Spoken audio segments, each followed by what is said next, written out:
This is Mel, this is Create & Company, and this is the Forever Online International Book Club. Today we continue on the book, The Creative Act, A Way of Being by Rick Rubin. Check out how far we have come. And I'm a coach for creatives to get over their blocks, their procrastination, their perfectionism, their overwhelm, and their avoidance of their creative calling, and get into action consistently, with focus, with confidence, and with community. That's why we are called Create & Company, because I believe that when we have other creatives around us, either online or in person, we thrive, because creativity is contagious. That's in this section today. Okay, today's section is from page 353 to page 368. The first mini chapter is called Play. So he starts by saying that making art is in fact a serious matter, because what you're doing, according to him, is you're harnessing creative energy from source with a capital S. You're shepherding ideas into the physical plane, and you're participating in none other but the cosmic cycle of creation. But he makes room for the opposite to also be true. Making art is pure play. So he encourages us to let that inner child that wants to empty the box of crayons on the floor and pick out the best color for the sky, for example, to also come to the table when we're creating. And he said it's key to preserve that playfulness throughout the gravity of the enterprise. We embrace both the seriousness of the commitment and the playfulness of being completely free in the making. So sometimes in this book, there have been what seemed like contradictions. And yet, as artists, as creatives, I believe we are familiar with what seems to be an opposite living together. That symbiosis, that complementarity. Is that a word, complementary? Anyway, here's something that got us sticky. Take art seriously without going about it in a serious way. Let's repeat that because it sounds like a riddle. Take art seriously without going about it in a serious way. In the comments below, I want to hear, are you taking your art too seriously? Where can you let yourself be playful with it? He says, in play, there are no stakes, no boundaries, no right or wrong, no quotas for productivity. It's an uninhibited state where your spirit can run free. The best ideas arise most often and easily through this relaxed state. So the way I'm interpreting this is, let's say I take it seriously, like I let the adult part of me come in, and maybe what that means is I make a schedule for my creating, or I read a book about the technique, the history, like I educate myself, I schedule it, I get organized, maybe I take a fresh shower, I meditate before it, like I do all the adult things that know the sacredness and the weight and the impact and the importance of this responsibility I have. And then once I've done all that, maybe I set a timer for half an hour and I freestyle like I do as a dancer. I just get in front of the mirror. Like a few days ago, I just started working with balance and leans, and I looked like one of those bobble dolls where like they have a half sphere underneath, and so they never fall and they just do this. I was playing with that. That for me is play. And so my training became play, and I filmed it on stop motion and sped it up, and it was so fun to watch. So where can you set up a serious structure and a serious consideration for your art and respect and devotion, and at the same time, once that's in place, make room for the free play. Feel free to experiment, he says. Make messes. Embrace randomness. When playtime is over, our adult aspect might come in and analyze. What did the kids make today? I wonder if it's any good, and what could it mean? So here, Rick Rubin's way of balancing it is the opposite of mine, and opposites can coexist. So I was saying be the adult beforehand and then go wild. He's saying go wild and then let the adult come in and sift through what you made, created, the mess you made, the experiments, and through that, interpret it and make something of it after. I think it's all welcome. He says that in the end, So he's talked about how, like, when he made recordings with a more playful aspect, better things came through. A new version came through, none of it planned or attached to a preconceived notion. And check this out. He says, rather than following a plan, a path was taken blindly. That's how he summarizes what was happening in the recording studio sometimes. Instead of following a plan, a path was taken blindly. And for those of you who are in touch with your intuition, with the unexplainable, with the mystery of life, I love when I've been guided to do something a certain way or go a certain place, and then the doors open. So let's see. Remember the fascination of learning, the joys of your first steps forward. Think back to when you were a hopeful beginner, when the tools of your craft were exotic and new. I was recently in a new support group, and people have been in it for years, and they reflected that back to me. They were like, wow, you reflecting on today's meeting showed me and reminded me how it was to be a beginner here. So, you know how he talks a lot, Rick Rubin, in this book about having the eyes of a beginner and looking at things like it was the first time you looked at it? Do that with being a creative, and that therefore not taking it so seriously. And he says this is a good way to retain the energy that drives the work and fall back in love with the practice again and again. So maybe comment below what made you attracted to your creative medium or your creative project, or like, let's say you're a painter, what brought you to painting? Like, what made it play at the beginning? Comment below. I want to know your beginnings. Okay, the next mini chapter on page 359 is called The Art Habit, the Sangha. And he says at the very beginning, I put a sticky on this because I loved this reminder. He says, if you're looking for the work to support you, you may be asking too much of it. We create in service to the art, not for what we can get from the art. So this chapter, I hadn't heard him talk about this in the whole book, and this will really help those of us who maybe are at a crossroads in our career or reworking our finances, or what he says in this chapter is basically this.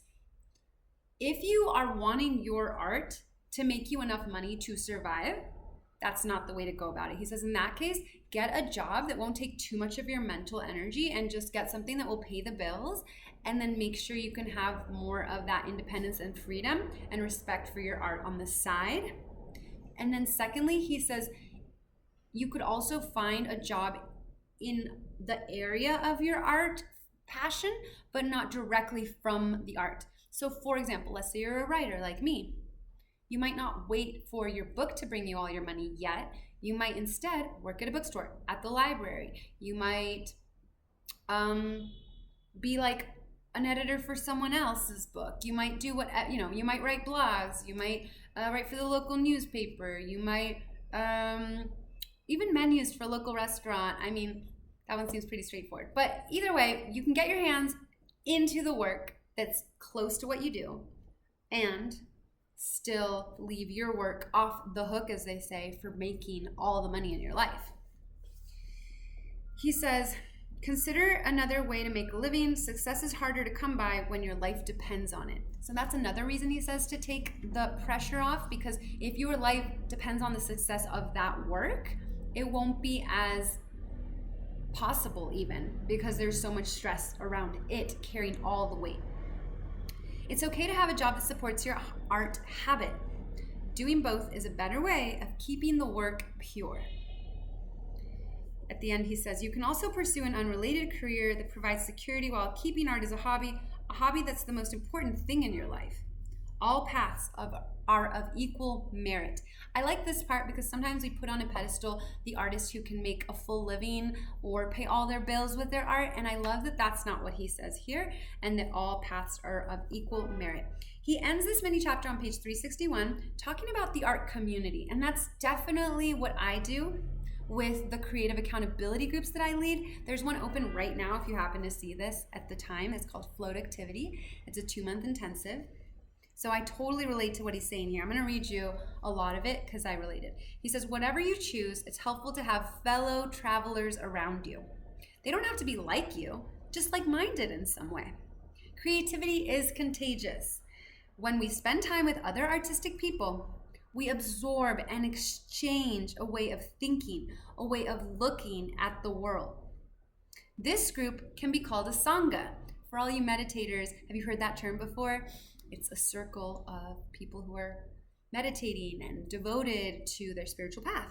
Each person is in relationship, and this relationship begins seen with a different imaginative eye. It doesn't matter if their art form is the same or different from yours. It's nourishing to be in a community of people who are enthusiastic about art, who you can have long discussions with, and with whom you can trade feedback on the work. Being part of an artistic community can be one of the great joys of life. So this is the closest I felt he talked about in relation to what I've chosen to do for the creative community, which is unite us, either here online on YouTube or on the online groups I run or in the in-person retreats. I love that he recognizes that you don't even have to have the same artistic medium. I can be a painter, you can be a comedian, she can be a writer, he can be a sculptor, and together we are exchanging, we are giving feedback, we're in it together, and we're sharing that energy of the creative path.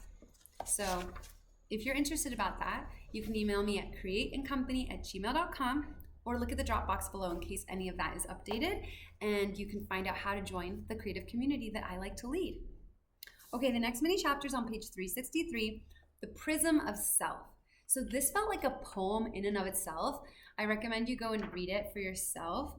What I liked about it is he's saying that we are prisms. So prism is, I think of the Pink Floyd album cover where light comes in to this triangle of crystal, and then it comes out, it breaks the light into all its separate colored wavelengths.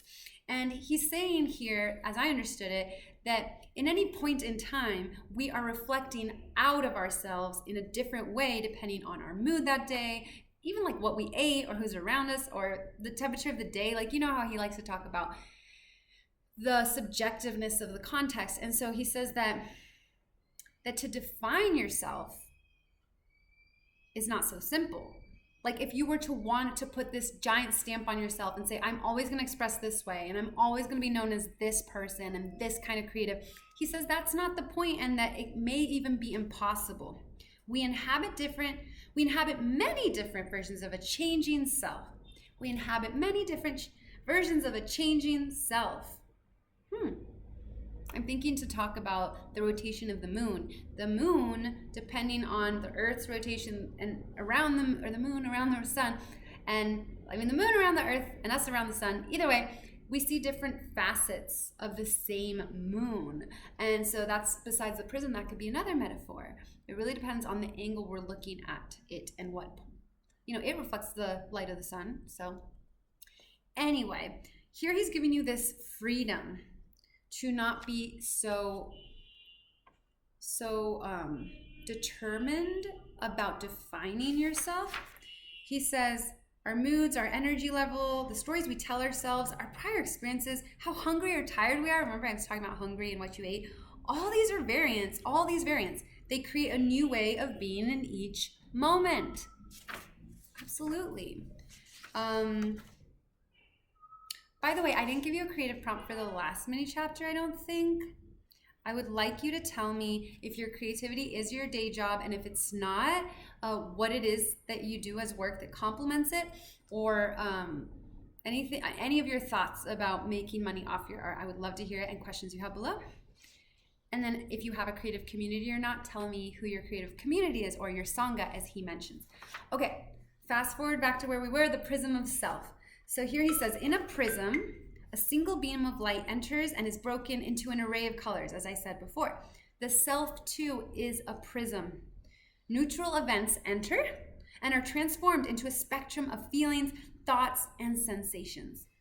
All this information is processed distinctively by each aspect of self, refracting life's light in its own way, and emitting different shades of art. See what I meant by poetry? I feel like he's poetically painting the picture. He then talks about a kaleidoscope, and he says that, I loved this part. He said, sometimes we take on a character, like the kaleidoscope, we can adjust the aperture on our vision and change the results. And sometimes he says we're creating from our darkest self, and sometimes from our most spiritual self. The more we accept, he says, the more we accept our prism-like nature, the more free we become to create in different colors. And the more we trust the inconsistent instincts we hold while making art. That was sounding beautiful. Inconsistent instincts. Okay, I'll end on the last thing he says here. We don't have to know why something is good or wonder if it's the right decision or if it reflects us accurately. It is simply the light our prism emits naturally at this moment in time. Talk about presence. Okay, that was that for today. Comment below any questions, comment, like anything, basically. I want to hear from you. I want to know who you are. I want to be in community. And you know you can always email me at createandcompany@gmail.com.